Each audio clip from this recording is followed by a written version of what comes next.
बातमीपत्रात आता पाहूयात गल्लीपासून ते दिल्लीपर्यंतच्या ताज्या घडामोडींचा धावता आढावा।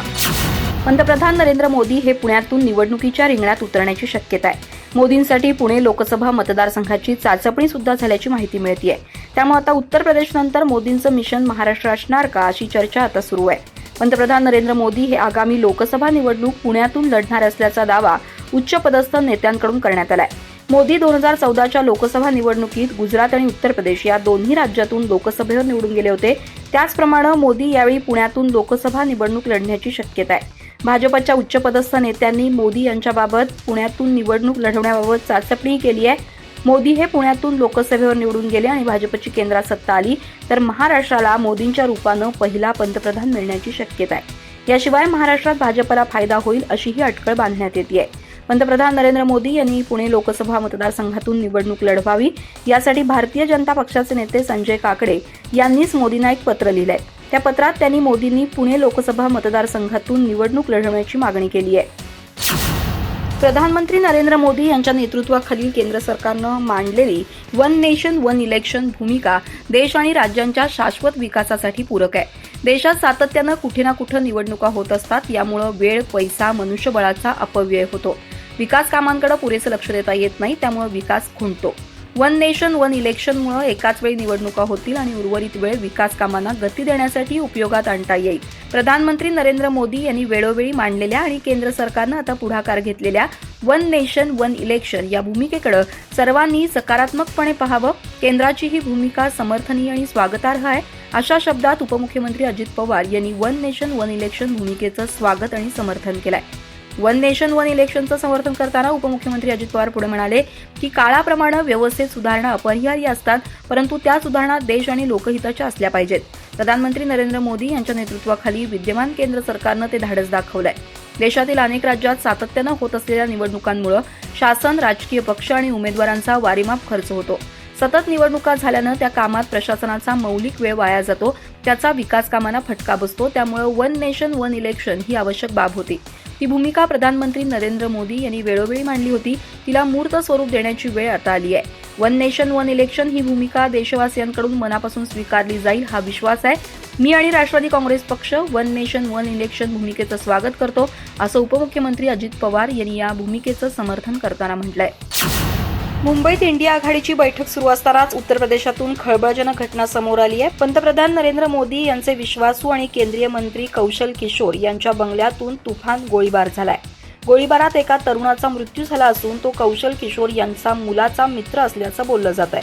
आता पोलिसांनी या प्रकरणाचा तपास सुरू केलाय। याबाबत मिळालेल्या माहितीनुसार भाजपा लखनौचे खासदार आणि केंद्रीय मंत्री कौशल किशोर यांच्या लखनौमधील बंगल्यात गोळीबार झाल्याची घटना समोर आली आहे। विनय श्रीवास्तव असं गोळीबारात मृत्युमुखी पडलेल्या तरुणाचं नाव आहे। लखनौ पोलिसांनी तातडीनं घटनास्थळी धाव घेत घटनेचा पंचनामा केला असून मृत तरुणाचा मृतदेह शवविच्छेदनासाठी रुग्णालयात पाठवल्याची माहिती लखनौचे डीसीपी राहुल राज यांनी दिली आहे। पोलिसांनी कौशल किशोर यांच्या बंगल्यातून एक बंदूक जप्त केली असून आरोपीचा शोध घेतला जात असल्याचंही राहुल राज यांनी म्हटलंय। तसंच आरोपीनं विकास कौशल यांच्या बंदुकीतून गोळी झाडली असून डोक्याला गोळी लागल्यानं तरुणाचा मृत्यू झाल्याची माहिती पोलिसांकडून देण्यात आली आहे। दरम्यान कौशल किशोर यांच्या बंगल्यात गुरुवारी रात्री एकूण 6 लोक आले होते। सर्वांनी एकत्र जेवण केलं, त्यानंतर अचानक बंगल्यात गोळीबार सुरू झाला। आरोपीनं केंद्रीय मंत्री कौशल किशोर यांचा मुलगा विकास किशोर यांच्या बंदुकीतून गोळी झाडल्याची माहिती पोलिसांनी दिली आहे। त्यानंतर आता पोलिसांनी संपूर्ण बंगल्याची चौकशी सुरू केली असून तेथील सीसीटीव्ही फुटेज तपासण्यास सुरुवात केली आहे। याशिवाय फॉरेन्सिक टीम नमुने गोळा करत असून आरोपीला लवकरात लवकर अटक केली जाणार असल्याचं लखनौ पोलिसांकडून सांगण्यात आलंय। महाराष्ट्राचीच नव्हे तर देशाची आर्थिक राजधानी असलेल्या मुंबईत इंडिया आघाडीची बैठक सुरू असतानाच पोस्टर वॉर सुरू आहे। एकीकडे जनता दल युनायटेडचे नेते आणि बिहारचे मुख्यमंत्री नितीश कुमार यांचं पोस्टर लावण्यात आलं होतं, तर आता शिवसेनेचे संस्थापक बाळासाहेब ठाकरे यांच्या फोटोसह नवीन पोस्टर लावण्यात आलंय। या पोस्टरमध्ये मी शिवसेनेची काँग्रेस होऊ देणार नाही असं लिहिलंय। या पोस्टरच्या माध्यमातून शिंदे गटानं उद्धव ठाकरे यांच्यावर निशाणा साधलाय। भाजप विरोधी इंडिया आघाडीची मुंबईत 2 दिवसीय बैठक होतीये। या बैठकीवेळी ठाकरे गटावर निशाणा साधणारे पोस्टर मुंबईत झळकलेत। मी शिवसेनेची काँग्रेस होऊ देणार नाही अशा आशयाचा मजकूर बॅनरवर असल्यानं राजकीय वर्तुळात चर्चेला उधाण आलंय। ज्या ठिकाणी इंडिया आघाडीची बैठक होतीये त्या हॉटेलपासून जवळच हे पोस्टर लावण्यात आलंय। अज्ञातानं लावलेल्या या बॅनरच्या माध्यमातून ठाकरेंच्या वर्मावर घाव घालण्याचा प्रयत्न केलाय। त्यामुळं ठाकरे गट कशा पद्धतीने याला उत्तर देणार याकडे लक्ष आहे. राष्ट्रवादीचे सर्वेसर्वा शरद पवार यांची निर्धार सभा कोल्हापुरातील दसरा चौकात झाल्यानंतर आता राष्ट्रवादी अजित पवार यांची उत्तरदायित्व सभा कोल्हापुरातील तपोवन मैदानावर होणार आहे. या सभेसाठी कोल्हापुरात आतापर्यंत झाली नाही इतका मोठा गर्दीचा उच्चांक या सभेला असणार आहे असा विश्वास मंत्री हसन मुश्रीफ यांनी पत्रकारांशी बोलताना व्यक्त केला. कोल्हापुरातील दसरा चौकात शरद पवार यांची राष्ट्रवादीच्या फुटीनंतर प्रथमच सभा झाली. कोणताही राष्ट्रवादीचा बडा नेता उपस्थित नसताना या सभेला कार्यकर्त्यांची प्रचंड मोठी गर्दी होती. या सभेनंतर पुन्हा राष्ट्रवादीचा वाघ शरद पवार मैदानात अशा चर्चा सुरू झाल्या. मात्र या सभेला उत्तर देण्यासाठी अजित पवार यांची उत्तरदायित्व सभा 10 सप्टेंबरला तपोवन मैदानावर होणार आहे. आतापर्यंत झाली नाही इतकी मोठी सभा तपोवन मैदानावर होणार असून ही सभा कोल्हापूर जिल्ह्यातील उच्चांक गाठेल असा विश्वास मंत्री हसन मुश्रीफ यांनी व्यक्त केलाय. दरम्यान कार्यकर्त्यांमध्ये कोणतीही अस्वस्थता राहू नये म्हणून ही सभा घेण्यात आली आहे. कोणत्याही सभेवर टीका करण्यासाठी सभा घेण्यात आली नसल्याचं ते म्हणाले. युनिफाईड पेमेंट सिस्टीम म्हणजे UPI-द्वारे ऑगस्टमध्ये देशभरात 1000 कोटींपेक्षा जास्त ट्रान्झॅक्शन झालेत. National payments corporation of India म्हणजे NPCIच्या आकडेवारीनुसार 31 ऑगस्ट रोजी UPI ट्रान्झॅक्शन्सचे 1058 कोटींवर पोहोचले आहेत. ऑगस्टमध्ये झालेल्या या ट्रान्झॅक्शन्सचे एकूण मूल्य 15,18,456 कोटी रुपये होते. जुलैमध्ये UPI ट्रान्झॅक्शनची संख्या 996.4 कोटी होती तर जूनमध्ये ती 933 कोटी होती. NPCI ही देशातील सर्व रिटेल पेमेंट सिस्टीमसाठी शिखर संस्था आहे.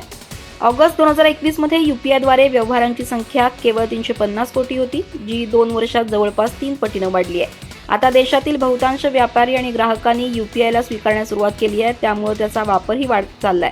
आज करोडो रुपये कमावणारे व्यापारी असोत किंवा भाजीपाला विकणारे छोटे मध्यम दुकानदार असोत सगळे UPI-द्वारे व्यवहार करतायत. विशेष म्हणजे आजच्या घडीला जगातील 35हून अधिक देशांना आता भारताचं UPI तंत्रज्ञान स्वीकारायचं आहे. अलीकडेच भूतान, नेपाळ, सिंगापूर आणि UAEनं UPI-चा वापर सुरू केला आहे. आता लवकरच जपानचाही यामध्ये समावेश होणार आहे. केंद्र सरकारनं घरगुती गॅस सिलेंडर 200 रुपयांनी कमी करून दिलासा दिल्यानंतर आता सणासुदीच्या काळात व्यावसायिक गॅस सिलेंडरचे दरही कमी करण्याचा निर्णय घेतलाय. ऑगस्ट महिन्याच्या अखेरीस घरगुती गॅस सिलेंडरच्या दरात 200 रुपयांची मोठी कपात केल्यानंतर आज 1 सप्टेंबर रोजी तेल कंपन्यांनी आता व्यावसायिक LPG गॅस सिलेंडरवर मोठा दिलासा दिलाय. 19 किलोग्राम व्यावसायिक गॅस सिलेंडरची किंमत 158 रुपयांनी आता कमी झाली आहे. LPG ग्राहकांना नवी दिल्लीत 19 किलोच्या व्यावसायिक LPG गॅस सिलेंडरसाठी 1522 रुपये मोजावे लागतील. कलकत्त्यात 19 किलो LPG गॅसची किंमत 1636 रुपये, मुंबईत व्यावसायिक गॅस सिलेंडरची किंमत 1482 रुपये आणि चेन्नईमध्ये 19 किलो LPG गॅस सिलेंडरची किंमत 1695 रुपये झाली आहे. त्यामुळे हा एक मोठा दिलासा ठरतोय. दरम्यान 30 सप्टेंबरपासून सरकारनं घरगुती LPG सिलेंडर 200 रुपयांनी स्वस्त करण्याचा निर्णय घेतलाय. यानंतर 14.2 किलोच्या या सिलेंडरचे दर बऱ्याच अंशी कमी झाले. दरात झालेली ही घट उज्ज्वला योजनेतील नागरिकांना मोठा फायदा देणार आहे. दरम्यान आतापर्यंत देशातील 10 कोटी लाभार्थ्यांना शासनाच्या वतीनं 200 रुपयांची सबसिडी दिली जात होती, ज्यानंतर हा आकडा वाढून 400 रुपयांवर पोहोचलाय. म्हणजे नव्या बदलानंतर त्यांना सिलेंडरसाठी 903 रुपये भरावे लागणार आहेत आणि यावरही 200 रुपयांची सवलत असल्यामुळं एका सिलेंडरसाठी 703 रुपये भरणं अपेक्षित असेल. 23 ऑगस्ट रोजी चंद्रावर यशस्वीरित्या उतरलेली चांद्रयान-3 चंद्राच्या दक्षिण ध्रुव प्रदेशाला अधिक चांगल्या प्रकारे समजून घेण्यासाठी विविध प्रयोग करतेय. चंद्राच्या पृष्ठभागावर विक्रम वेगवेगळी माहिती गोळा करतोय. इस्रो याची माहिती जगाला देत आहे. दरम्यान विक्रम लँडरला चंद्रावर नैसर्गिक भूकंपासारखी घटना आढळून आली असं भारतीय अंतराळ संशोधन संस्थेनं सांगितलं. इस्रोला चंद्रावर भूकंपासारख्या नैसर्गिक हालचाली शोधल्याची माहिती मिळाली आहे. मात्र चंद्राच्या भूमीवरून येणारी ही माहिती खरोखरच भूकंपाची आहे की आणखी काही याबाबत अद्याप स्पष्टता झालेली नाही. लुनर सिस्मिक ऍक्टिव्हिटी पेलोडनं एक घटना नोंदवली आहे जी नैसर्गिक घटनेशी किरकोळ साम्य असल्याचं दिसतंय. ILSAचे प्राथमिक उद्दिष्ट नैसर्गिक भूकंप प्रभाव आणि कृत्रिम घटनांमुळे निर्माण होणारे भूकंप मोजणं हे आहे. इस्रोनं सांगितलं की आम्ही सर्व स्रोतांचा तपास करतोय. चांद्रयान-3 चांगल्या पद्धतीनं काम करतंय. चांद्रयान-3 चंद्रावर पोहोचून 10 दिवस झाले आहेत. या आठवड्याभराच्या कालावधी दरम्यान चांद्रयाननं चंद्राच्या पृष्ठभागावर अनेक प्रकारची माहिती सादर केली आहे. यात प्रामुख्यानं चंद्राच्या पृष्ठभागावरील तापमान आहे. चंद्राच्या पृष्ठभागावर सॉफ्ट लँडिंग करणारा भारत हा 4था देश आहे. तर सगळ्यात महत्त्वाची बाब म्हणजे चंद्राच्या दक्षिण ध्रुवावर उतरणारा भारत पहिला देश आहे.